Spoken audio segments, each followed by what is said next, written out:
نحمدہ ونصلی علی رسولہ الکریم اما بعد۔ میرے دوستو، بعض اوقات انسان کے اوپر ایسے مشکل حالات آ جاتے ہیں کہ ان حالات سے نکلنا انسان کو بہت مشکل نظر آتا ہے، تقریباً ناممکن نظر آتا ہے، اور انسان ان حالات کی وجہ سے مایوسی، نا امیدی اور چڑچڑاپن، بے سکونی، ان تمام چیزوں کا شکار ہو جاتا ہے، اور پھر اس کا نتیجہ یہ ہوتا ہے کہ انسان اللہ تبارک و تعالیٰ سے معاذ اللہ مایوس ہو جاتا ہے، اور وہ یہ کہتا ہے اللہ تو ہماری دعائیں قبول نہیں کرتے، اللہ تو ہماری سنتے نہیں ہیں۔ ایسی بات نہیں ہے۔ بعض اوقات انسان یہ سمجھ رہا ہوتا ہے کہ یہ کام میرے لیے بہتر ہے، لیکن اللہ کے ہاں وہ کام انسان کے لیے بہتر نہیں ہوتا۔ انسان یہ سمجھتا ہے یہ چیز اگر مجھے مل جائے تو میری زندگی خوشحال ہو جائے گی، لیکن اللہ کی نظر میں وہ چیز انسان کے لیے بہتر نہیں ہوتی۔ یہی وجہ ہے حضرت موسیٰ علیہ السلام کے زمانے میں ایک آدمی تھا جس کا نام قارون تھا، اور اللہ نے قارون کے واقعے کو قرآن میں ذکر کیا ہے۔ اللہ کہتے ہیں ان قارون کان من قوم موسیٰ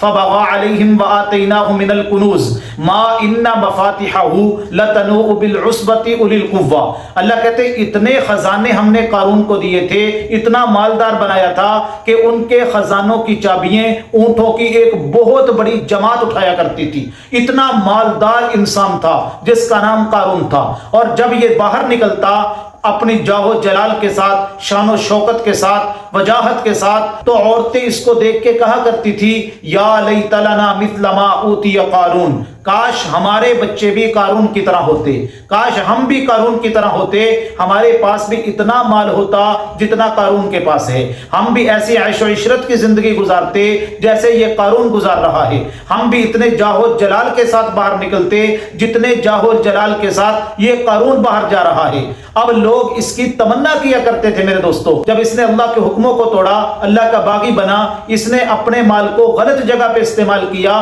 تو اللہ تبارک و تعالیٰ نے اس کے مال سمیت اس کو زمین میں دنسا دیا۔ تو جب یہ زمین میں دنس رہا تھا فخسفنا به وبداره الارض، تو اس وقت جو یہ تمنا کرتے تھے کہ کاش ہمیں بھی اتنا مال مل جائے جتنا قارون کے پاس ہے، ہمیں بھی ایسی زندگی ملے جیسی زندگی قارون کو ملی ہے، تو اب وہی لوگ اللہ کی پناہ مانگتے تھے کہ اللہ تیرا شکر ہے تو نے ہمیں قارون کی طرح نہیں بنایا۔ تو میرے دوستو یاد رکھیں کہ بعض اوقات انسان سمجھتا ہے یہ چیز مجھے مل جائے میرے لیے بہتر ہے، لیکن اللہ کے ہاں وہ چیز اس کے لیے بہتر نہیں ہوتی۔ واللہ عزیز حکیم، اللہ زبردست حکمت والے ہیں، تو اس لیے اللہ کی رضا پہ ہمیں راضی رہنا چاہیے۔ اب وہ دو دعائیں کون سی ہیں جن دعاؤں کو پڑھنے سے اللہ تبارک و تعالیٰ آپ کی ہر دعا کو قبول فرمائیں گے؟ تو ایک دعا تو حضرت ابراہیم علیہ السلام کی مانگی ہوئی دعا ہے۔ جب ان کو آگ میں ڈالا جا رہا تھا تو انہوں نے اس وقت یہ دعا کی تھی حسبنا اللہ ونعم الوکیل نعم المولا ونعم النصیر،